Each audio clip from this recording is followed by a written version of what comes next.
Hello, Poop Shoot. Welcome back to my channel.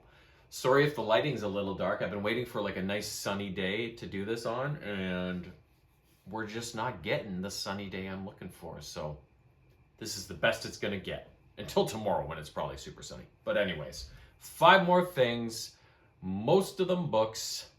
Let's go. First up, Young Indiana Jones and the Ghostly Riders. Released in 1991, this is what, the seventh? Yeah, the 7th book in this Young Indiana Jones series. I've done all 6 before this, so I'm right in line. I got all of them so far. The next 2 more from now is going to be my favorite one by far, just because of the nature of the book. But that's for another time. But just a pre-warning for you.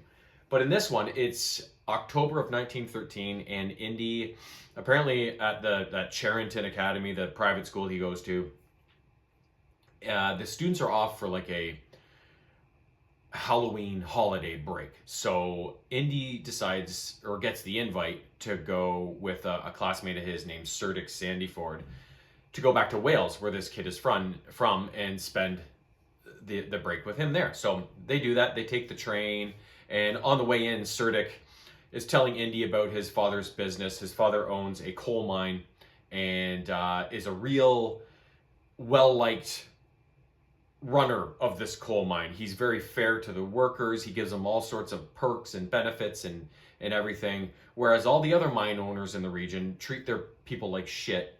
And so all the other mine owners are pissed at Cerdic's dad because he's making them all look bad and blah, blah, blah. So there's been some bad things going on because of this situation. So Cerdic fills Indy in on that. And on the way in, he also goes over some tales of the legendary King Arthur. And it being almost Halloween, or actually I think the day actually is Halloween when this happens, or maybe it's the day before Halloween. Cerdic relates to Indy a myth about the ghostly riders, who every 7 years on Halloween will apparently be seen riding across the land on their horses, and these are all the followers of King Arthur and whatnot. So he relates that little tale to him as well. So finally they get to the mine, and disaster kind of befalls them right away. They meet up with the mine's and head engineer, maybe a guy named Eric Wace, I think his name is. And he has just got a delivery of a new part for one of the mines. They have 3 shafts at this mine. One of the shafts has been shut down temporarily because of a part that broke, which they think was sabotage. And so the new part has come in, and this guy's like, great, we're going to take this part, so why don't you come along with me, boys? But as they're on the cart carrying this part to the mine, something spooks the horse, and the cart goes ass over tea kettle. The part is broken, and Indy notices that something scared the horse on purpose. So sabotage. Then they get settled in, they see the mine, whatever, and then the next bit of bad news follows. All the fans that control the ventilation in the mine shafts have been sabotaged and are no longer working, so they have to evacuate the mine. Then they come into information. Cerdic and Indy go for a walk and a little tour of the region, and overhear the guy who's kind of spearheading the movement of all the mine owners against Cerdic's dad. They overhear a meeting between him and the other mine heads about the sabotage that's being done. And the next piece of sabotage is going to be to put dynamite in the mines and blow up Cerdic's dad's mines once and for good, and end the threat once and for all. So the boys go back with this information. Cerdic's dad is like, we got to go in there and check it out. So a bunch of men go in to look for the dynamite. They say, Cerdic and Indy, you can't go in, but they eventually find their way in, of course. Indy finds a stick of lit dynamite, defuses it, but some dynamite goes off deeper into the mine, and the boys help the rescue effort to get Cerdic's dad out of trouble and back topside. So nobody dies or anything, but the mines are basically screwed at this point with everything that's gone on. So at this point, the Sandyford family is going to go to their like cottage nearby and figure out what they're going to do now that everything's gone to shit. And they're like, sorry, Indy, we can't take you with us. Like, we're going to have no money to pay for anything anymore. Like, so he's like, yeah, no problem, whatever. So he plans to head back to school. But along the way, he gets caught up in some business between the guy who's after Serdik's dad and who has caused all this trouble, and the spy within the Sandyford Mines operation that did all this, the scheming for this guy. And Indy kind of overhears them talking and then gets caught by them. So there's this big chase scene where he's eluding these two guys. And in the process of eluding these guys, it's Halloween night and he's running through the wilderness. And lo and behold, the ghostly riders appear. So Indy's gets caught up with the ghostly riders, in particular a girl named Morgan Le Fay, who was one of King Arthur's allies. And he gets on the horse with her and is like, what is happening? Because all the landscape is changing, and it's basically like he's going back in time, essentially, with Morgan at the time they were actually doing this ride. And they kind of talk about what's going on and whatever, and then so the last thing they do before the ghostly riders take off and Indy goes back to his own time is him and Morgan dig up a spot to put all King Arthur's treasure, or not all, but some of King Arthur's treasure in. And Indy notes the location of this spot, so he goes back to the mine, to Serdik's mine, he ends up coincidentally coming across their cottage after this big escape and run through the wilderness that he did. He ends up at Serdik's cottage or summer house or whatever it is, and so he fills in the Sandyfords on what these, like, who exactly organized all this and who the spy was. And so of course they get on the horn to the cops and get the police involved. But before the police can get there, the two evildoers show up and are demanding, or I can't remember what's going to happen, but nothing good is going to happen, right? So, but eventually the truth comes out and the two bad guys turn on each other, and eventually the cops show up and everything is put to rights and the bad guys are dealt with. And Indy takes Serdik to go to a certain spot with a couple of shovels and dig up a little something something. So despite the mine being destroyed, the bad guys are caught, and the Sandyfords are suddenly very, very rich with treasure, so they can, get their operation back up and running, and everything can be put back to rights, sort of thing. So, really cool story. It was a little less like mystical than some of the other stories, right? I know that. Excuse me.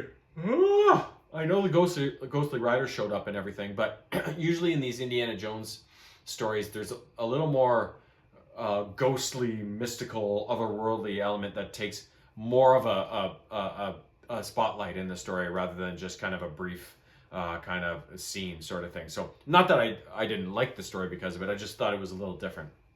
It was still a really good story, and I'm really enjoying the Young Indiana Jones series. They're so quick to read through because they're like meant for like 8-year-olds. But I do like all my stories no matter what. Next up, the 7th book in the G.I. Joe Find Your Fate series called Operation Deadly Decoy. So, in this book, your character, you yourself, star as a new G.I. Joe named Presto. So Presto has the ability to basically mimic anybody. So he can disguise himself and look just like somebody, change the voice and the actions and mannerisms to look just like the other person. Much like Lady J does for the G.I. Joe team in the cartoon and comics, if you ever did pay attention to G.I. Joe. Along on the mission with you is Lady J, Flint, Roadblock, and Gung Ho.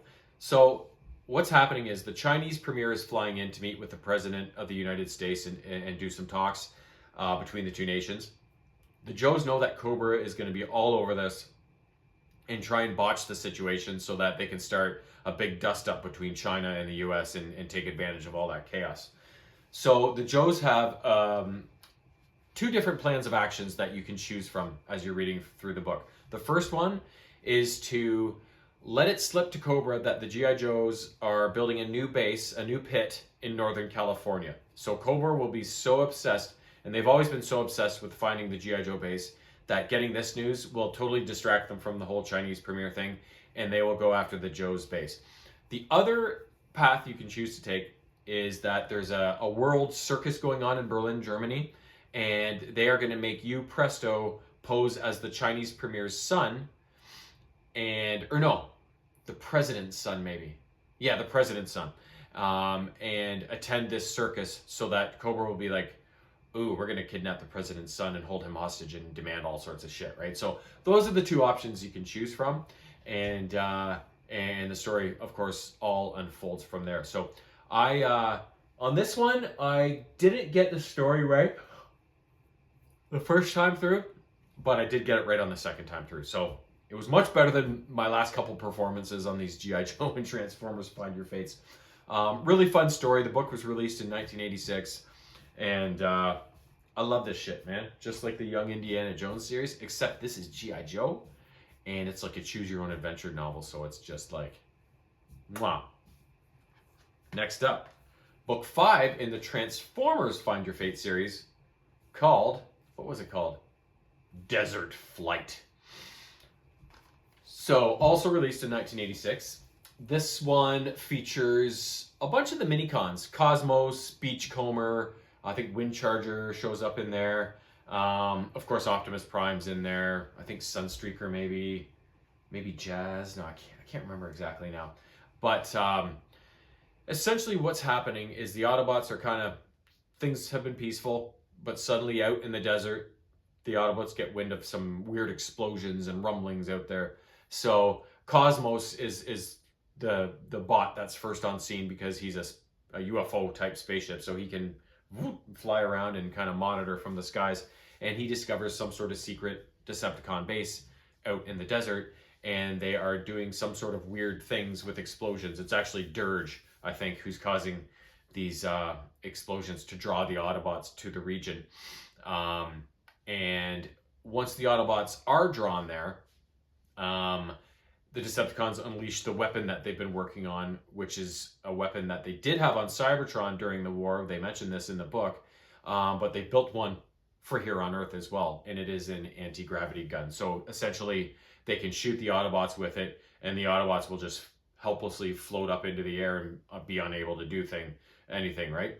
Or conversely, they can set it to the opposite setting and drive the enemies, like increase gravity crazy and just have them plastered to the ground, sort of thing, right? So the Autobots have to find a way to offset this anti-gravity gun and turn the tables on the Decepticons and prevent them from using this weapon to, of course, achieve their world domination that they are so readily after. So there are kind of two main avenues you can choose. One of them mainly focuses on Cosmos and his involvement in the events, and then the other one, it's still Cosmos, but you also have the aid of a human child named Buddy, who is from a nearby area of where all this is happening, and he gets involved in some of the ideas and decision making for how to approach turning the tables on the Decepticons with their anti-gravity guns. So not my favorite of the Transformers Find Your Fates. I found this one was a little light on excitement and action and whatever. I still enjoyed it, of course. It's a Transformers story after all. But so far, probably one of my lesser favorites of the Transformers books so far. But still, I love it. It's Transformers. Next up, a movie. A movie I've been looking forward to see for quite a while, since it first came out in the theaters. Kraven the Hunter. A 2024 release. It didn't do well at the box office, and it didn't do all that well in the ratings either, but I loved it. I have a novel or two on Kraven, and I've seen him show up in some other movies, little bit parts, played some video games with him in it. He's always been a very interesting character, but not a lot of detail on him, right? So I was very interested in seeing a movie fully about his character, right? So the movie starts off with a brief scene from current times. Some prison somewhere in Russia or Siberia or somewhere up in that area. there's some new prisoners being transferred into the prison, and one of them is focused on this kind of long-haired guy, and he gets into the prison, and soon enough you see him. He's very confident in the fact that he'll be out of prison in a few days or whatever, and he's not afraid of anybody. Guys try and come at him, but he basically beats the Christ out of them all and sends them packing, sort of thing. And then he manipulates events so that he gets called up to the office of a crime lord that's in prison. I can't remember his name. Anatoly or something. Can't remember, but he's the head of some gang or criminal organization in Russia. And Kraven basically gets into the office and kills him and his guards, sort of thing. So, and then he escapes afterwards. So he makes good on everything he said he was going to do. And then he has a plane waiting nearby with a pilot that he uses, and she whisks him back to his home base. So then the story after that sequence shifts back 16 years. The main characters in this little foray are Kraven, whose name is Sergei, his little brother Dmitry, and their father Nikolai Kravenov. So Nikolai Kravenov is a crime boss in Russia, drug trafficking, all that stuff. And he is obsessed with, you can't be weak, you can't show any weakness, blah, blah, blah. So he takes his two boys on a safari trip in Ghana. And as they are hunting game, the two boys kind of dawdle and get separated from the pack of adults, and suddenly there's a huge lion stalking them. And Sergei tells Dmitry, get behind me, and he's got his gun on the lion, but he hesitates to shoot the lion after staring it in the eyes for a little while, and the lion gets the jump on Sergei and basically mauls him for a little bit and then drags him off. Nikolai and his companions on this safari trip come after and shoot the lion a few times, but the lion still makes its escape and takes Sergei to some sort of pasture or whatever. Well, all that's going on, a young woman named Calypso is visiting her grandmother, who lives in Ghana, and her parents are there to visit as well, but they're also doing a safari and things like that. So Calypso and her grandmother are having a talk, and Calypso's using her grandmother's tarot cards and whatever, and her grandma's like, your parents don't believe in this mystical stuff I do. You don't want to let them see you playing with those, blah, blah, blah. And so they have a serious talk, and Calypso's grandmother brings out this little vial of liquid and says, I have a feeling you're going to need this. This is an ancient secret passed down in our line, and events I've seen that you are going to need to use this soon. So she gives her this mysterious vial. So soon enough, Calypso's clowning around in the safari with her parents. She kind of leaves the Jeep and goes exploring, comes upon this lion that has dragged Sergei into this pasture. The lion kind of fucks off, and Calypso goes and uses this potion her grandma gave her and pours it into Sergei Kravenov's mouth. And you can see some sort of change comes over him. He's eventually rescued, and Calypso leaves a little tarot card on Sergei's lap as he's being rescued, and he gets out of hospital. He'll recover fully. They go back to Russia, and his dad is like, why did you hesitate? Brings him into his office. Why did you hesitate to shoot that lion? And he's like, I'll show you. We are not weak. Look what I got. And it's the head of the lion mounted on the wall of the lion that went after Sergei, right? So Sergei's had his last straw with his dad and tells him basically to fuck off. And then he leaves on his own, and he heads away. And there's some other stuff with, like, their mother just recently died.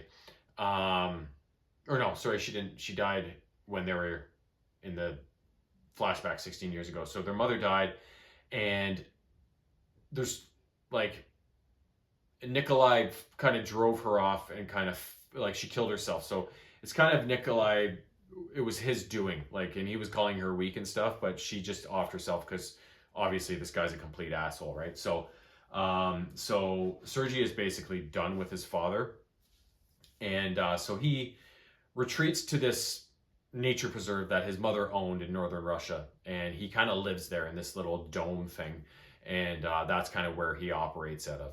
So what he does now, after taking that potion, it granted him these animalistic type powers because the potion mixed with his blood and some of the lion's blood dripped into Sergi's system when after it mauled him. So these changes that came over him when he ingested this potion is like he was then called Kraven the Hunter because he basically gained the abilities of a predator like this lion. So and the the ability to take a pounding with it and to run fast, leap fast, leap high, like all that kind of stuff. So this guy's a bona fide superhero. But he's a little bit of an anti-hero, just like Deadpool. And that's why he's now one of my favorite characters. So what happens after this is Sergi's Kraven, for all intents and purposes now, is living in this preserve. And he basically goes out and kills any bad guys, like especially the big ones, the crime bosses, the whatever, and he doesn't bring them to justice. He just kills them. So he goes to New York to hunt down Calypso. He knows he's eventually figured out who left him that tarot card, and she is now a big lawyer in New York, and he wants to enlist her aid to get him information on targets and stuff like that so then he can go finish them off. And of course she's kind of conflicted, right? Like, oh, you're the boy I saved and you have these powers now and you're killing bad guys. And he's like, yeah, you've been after that the guy he killed in the Russian prison at the start of the movie. He's like, you've been after that guy trying to get him for a while, right? And she's like, yeah, I can't do it. He's like, doesn't matter, he's dead. And she's like, what? So she sees the value on one side of what he's doing, but also her conscience of, I'm a justice bringer and all that bullshit. But she eventually does start working with him. And so while he's in New York after talking to Calypso, he also goes to see Dimitri because it's Dimitri's birthday. So Dimitri's he's more of a musical guy. He's more sensitive. He's not kind of the rough and tumble guy that like Sergi and his father are. And so he's playing the piano in Nikolai's little lounge bar and whatever, and Nikolai shows up as well, and Sergi's like, meh. So there's tension, right? And later that night though, Sergi and Dimitri go out drinking and having fun, and eventually go back to Dimitri's apartment, where early in the morning Dimitri is kidnapped and taken away. So Kraven tries to save him but can't quite do it. So then he goes to try and figure out who took Dimitri. So the force behind the kidnap of Dimitri is a guy that was actually on the safari trip 16 years ago that wanted to offer a partnership to Nikolai, but Nikolai shot this guy down. This guy's name is Alexei something, I think it is. And he took part in an experiment that left him with this condition that he's always on this IV thing that's injecting something into him that keeps him stabilized. If he takes it out, he's nicknamed the Rhino. So his skin starts to turn into like a rhino's hide. And he's all tough. So he's the guy that has kidnapped Dimitri, and he wants to do it to bring about the demise of Nikolai and his crime syndicate, as Alexei wants to move in on that and take it over, sort of thing. So he's kidnapped Dimitri in order to do that. And so he's basically demanded like $20 million for his release, sort of thing. But Nikolai's not biting, and Sergi goes to talk to Nikolai and says, like, just pay him the money so we can get him back. He's like, no, that will show weakness. And so Kraven's like, fuck you, right? So I'll do it myself, right? So then the rest of the movie is Kraven and Calypso teaming up to take the fight to Alexei and his troops that have got possession of Dimitri, get him back and end this threat, right? So it ends, the movie kind of finishes off in this big fight sequence up in Kraven's kind of near his compound when they eventually ferret out his location, and the Rhino and his forces descend on Kraven to try and kill him.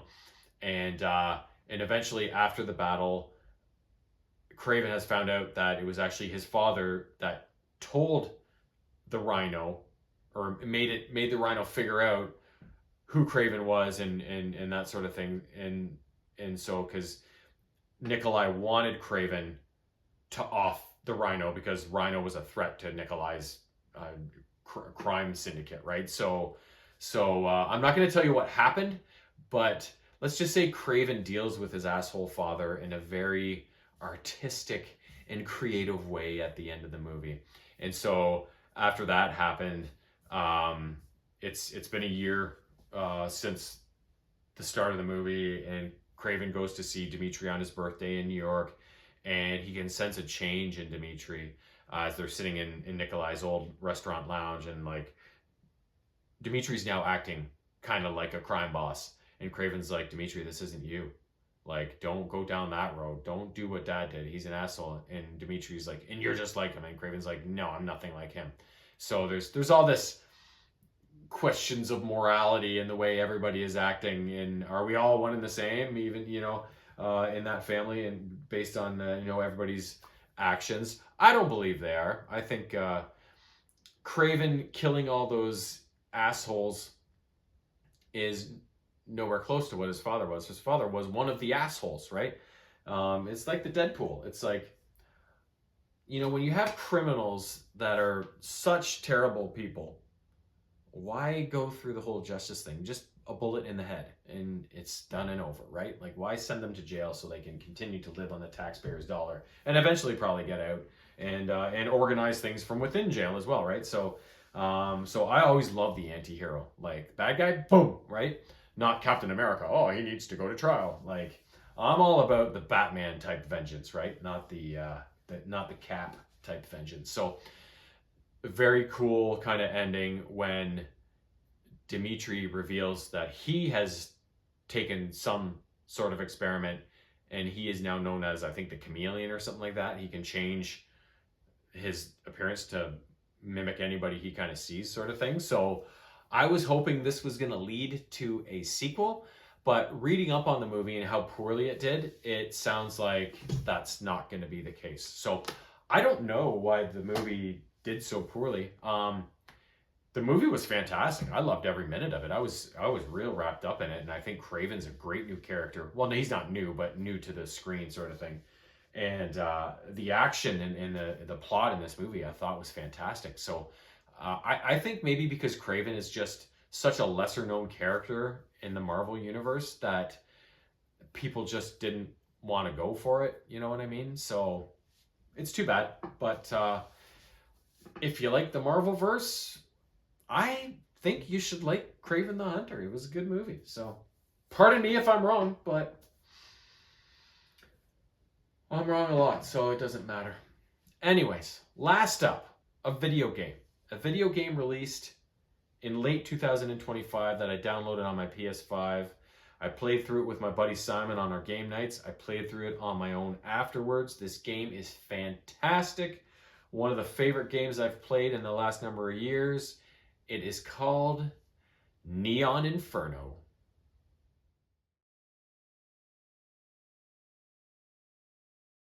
The game takes place in a dystopian New York City circa 2055.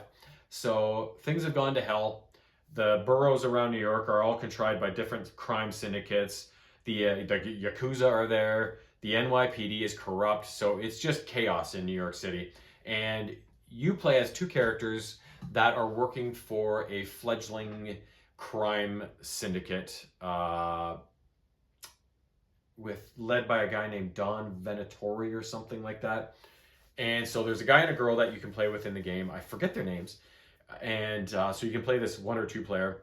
And basically, you are trying to enhance your syndicate's reputation and power by doing these jobs and eliminating certain targets in New York that's going to be advantageous to you and your associates and eventually your organization's ascension to the top of the food chain in this New York, future New York City. So at the start of the game, you go on a mission, and then between each mission from there onwards, you can go and equip a special weapon before you leave on the mission, and then you go talk to Don Venatori before each mission, and you are given kind of this is the target you're after, this is the situation. You're given a bit of a brief rundown on it, and then the mission starts. There's 6 total missions in the game, and this game, it's done by a studio, now I forget their name.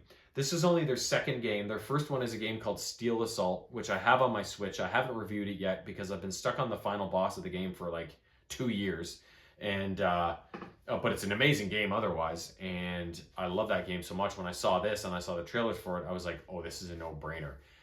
Upon playing it, even better than I imagined. This game is so much fun.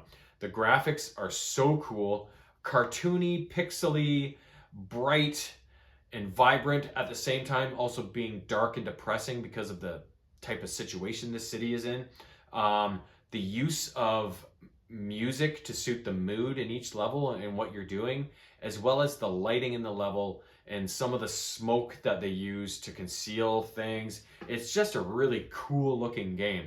And as you move through it, it's a side-scrolling shooter, but it also takes into account foreground and background. So for a certain part of the level, you just be rolling along, side scrolling, shooting things, blah blah blah.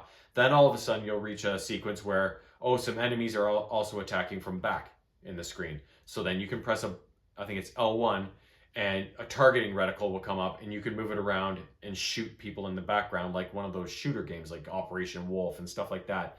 And then so you have to switch back between like shooting things in the background and coming back to the foreground. So because it's not just, you don't just reach a background sequence and it stays just all background stuff. Guys will come in the foreground as well. So you've got to kind of be like looking with 8 eyeballs at everything going on the screen at once and be ready to switch back and forth between the two aspects really quickly and dispatch everybody. And yeah, you play through the 6 levels of the game, and you there is a bit of a twist at the end with a bit of a surprise on who the final boss of the game is. But I guess I should have seen it coming. I mean, it is kind of obvious in the end. But yeah, this game was so much fun to play. I love playing it on my own, but of course with a buddy, it's even more fun because it's just such a cool experience. And there's also, when you're playing a game like that with a friend, so many funny things can happen, like just the way certain things unfold. Sometimes the way you die, you get shot in the face and you get launched by something. It's just, this game is awesome, plain and simple. And I think it's pretty cheap. So if you like old style games from back in the day on the Super Nintendo and the computer and that kind of stuff, you should love this game. If you like video games in general, I can't see anybody not liking this game. But then again, people are shit these days. They dislike so many things. I love it. I love most things. That's just the way I am. Well, not most things. A lot of things. There are some things I really, really dislike. But you can guarantee that pretty much everything I'm bringing on here to talk to you about, I'm going to have liked. So, I hope you like this video. I will be back in the near future with 5 more things. Until then, you'll just have to, wait with bated breath until you hear from me again. Anyways, peace!